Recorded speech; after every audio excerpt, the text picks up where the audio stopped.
रतनगढ़ का राजा और पहेलियों का दानव। बहुत समय पहले रतनगढ़ नाम का एक राज्य था।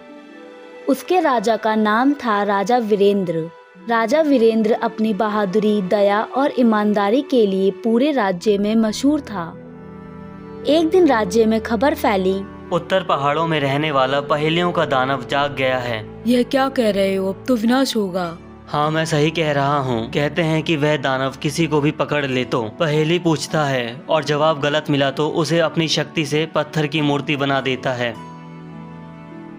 मंत्री ने राजा वीरेंद्र को सारी खबर दी। राजा वीरेंद्र को पता था कि यह मामला साधारण नहीं है। राजा ने सेना को रोका और बोला, कोई सेना वहाँ नहीं जाएगी। यह युद्ध का मामला नहीं, यह बुद्धि और हिम्मत का मामला है। क्योंकि पिछले कई दिनों से गांव वाले गायब हो रहे हैं। मैं किसी की जान खतरे में नहीं डाल सकता। मैं वहाँ खुद जाकर देखूंगा।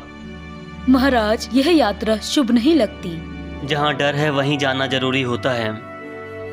और उसी रात राजा अकेले जंगल की ओर निकल पड़े। राजा वीरेंद्र अपनी तलवार और मशाल लेकर रात के वक्त उत्तर की ओर निकल पड़े। जैसे ही राजा जंगल में घुसे, रास्ता सीधा दिखता था, लेकिन चलने पर राजा उसी जगह वापस आ जाते। बार बार ऐसा होने पर राजा सोचने लगे, मुझे कुछ करना होगा, नहीं तो मैं ऐसे ही रास्ता भटकता रहूंगा। राजा ने जमीन पर तलवार से निशान बनाया, फिर चल पड़े। ऐसे ही वह रास्ते में निशान बनाते गए। इस बार रास्ता खुल गया। कुछ दूर जाने पर अचानक, राजा वापस लौट जाओ। आवाज आई, लेकिन कोई दिखाई नहीं दिया। राजा बोला, जो दिख नहीं सकता उससे डरने की जरूरत नहीं। तभी जमीन से एक पुरानी आवाज निकली, जो आगे जाएगा वह अपना सबसे कीमती चीज खो देगा। अगर डर सबसे कीमती है तो उसे खोना ही अच्छा है। आवाज हमेशा के लिए गायब हो गई। राजा एक ऐसी जगह पहुंचा जहां दिन होते हुए भी कोई रोशनी नहीं थी। राजा हैरान होकर चारों तरफ देखने लगा। पेड़ की छाया में से एक आवाज आई, वापस जा, वापस जा। अचानक पेड़ की छाया में से एक छोटा प्रेत निकला। प्रेत बोला, राजा, अगर आगे गए तो दानव की नई पहेलियां तुम्हें भी पत्थर बना देगी। इस बार वह पहले से 100 गुना ताकतवर है। मेरे लोग डरकर जी नहीं सकते, इसलिए मैं भी डरकर वापस नहीं जाऊंगा। प्रेत ने सिर झुकाकर रास्ता दिखाया। अब एक विशाल पत्थर का द्वार था। उस पर लिखा था, राजा, अगर तुम दानव तक पहुंचना चाहते हो तो मेरी एक पहेली का उत्तर दो। पूछ अपनी पहेली, मैं तैयार हूँ। वह क्या है जो हर इंसान के पास होता है पर कोई किसी को दे नहीं सकता? राजा ने बिना रुके कहा, अनुभव। द्वार खुल गया।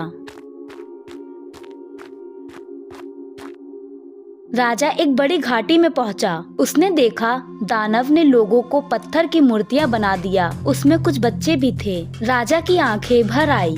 तभी आसमान से काला धुआं उतरा और दानव प्रकट हुआ। स्वागत है बुद्धिमान राजा, तुम यहाँ तक कैसे पहुँचे? डर से, भ्रम से और सच से होकर। तुमने जंगल की परीक्षाएं तो पार कर ली है। राजा, जान बचानी है तो मेरी पहेलियों का जवाब दो। अगर एक भी गलत हुई तो तुम भी इन्हीं मूर्तियों में शामिल हो जाओगे। मैं अपने लोगों को बचाने आया हूँ। पूछ अपनी पहेली। सुन मेरी पहेली। पहली पहेली, वह क्या है जिसे जितना दो उतना कम होता जाता है? राजा ने सोचा, फिर मुस्कुराकर बोला, गड्ढा। दानव की आंखें चमक उठी। एक पत्थर की मूर्ति इंसान बन गई। दानव ने अपना शरीर हवा में ऊंचा उठाया। दूसरी पहेली, मैं बिना शरीर के भी जीता हूँ, बिना मुंह के भी बोलता हूँ, और जितना मैं चलता हूँ उतना ही दुनिया बदलती है। मैं कौन? राजा को इस बार ज्यादा समय लगा। उसने धरती, आसमान और पहाड़ सब देखा। फिर बोला, समय। दानव दहाड़ा। ये भी सही। 2 और मूर्तियां इंसान बन गई।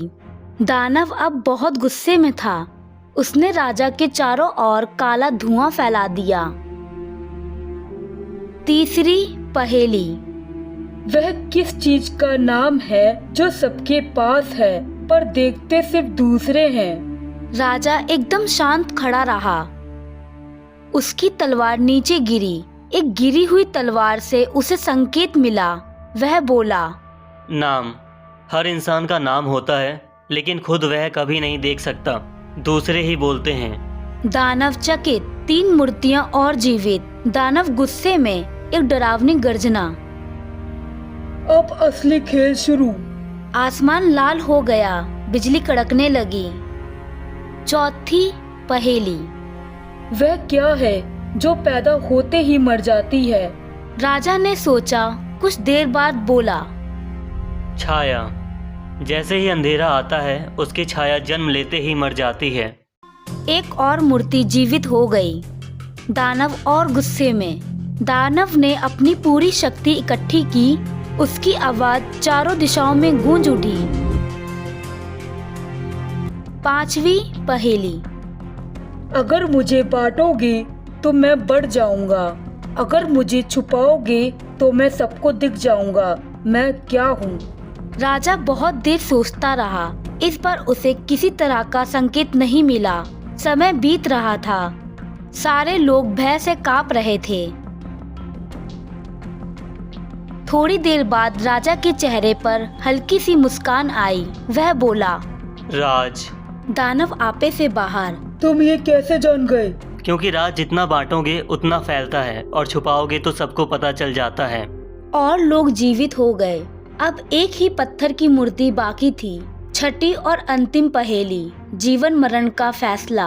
अब दानव की शक्ति धीरे धीरे खत्म हो रही थी, लेकिन उसने कहा, यह आखिरी पहेली है। अगर इसे हल कर लिया तो मैं हमेशा के लिए गायब हो जाऊंगा। अगर गलती हुई तो पूरी दुनिया हमेशा के लिए पत्थर बन जाएगी। ध्यान से सुनो। 6ठी पहेली। मैं तुम्हारे पास भी हूँ, तुम्हारे दाएं भी, तुम्हारे बाएं भी, ऊपर भी हूँ और नीचे भी, पर मैं दिखता नहीं। मैं क्या हूँ? राजा शांत होकर सोचने लगा। पूरा जंगल शांत हो गया। धीरे धीरे उसने अपनी सांस सुनी, पेड़ों की खड़खड़ाहट सुनी, धरती की हलचल महसूस की और फिर बोला, हवा। दानव चुप। अब सभी मूर्तियां इंसान बन गई। अब दानव का शरीर धीरे धीरे सफेद रोशनी में बदल गया और वह बोला, राजा, तुमने मुझे हराया नहीं, तुमने मुझे मुक्त कर दिया है। दानव का अस्तित्व मिट गया। जंगल साफ हो गया। काली शक्तियां हमेशा के लिए खत्म हो गई। राजा वीरेंद्र जब वापस लौटे, पूरा राज्य खुशियों से भर उठा। गांव वालों ने कहा, हमारा राजा सिर्फ बहादुर नहीं, सबसे बुद्धिमान भी है। इस तरह राजा वीरेंद्र ने अपनी प्रजा की रक्षा की और दया और बहादुरी का परिचय दिया।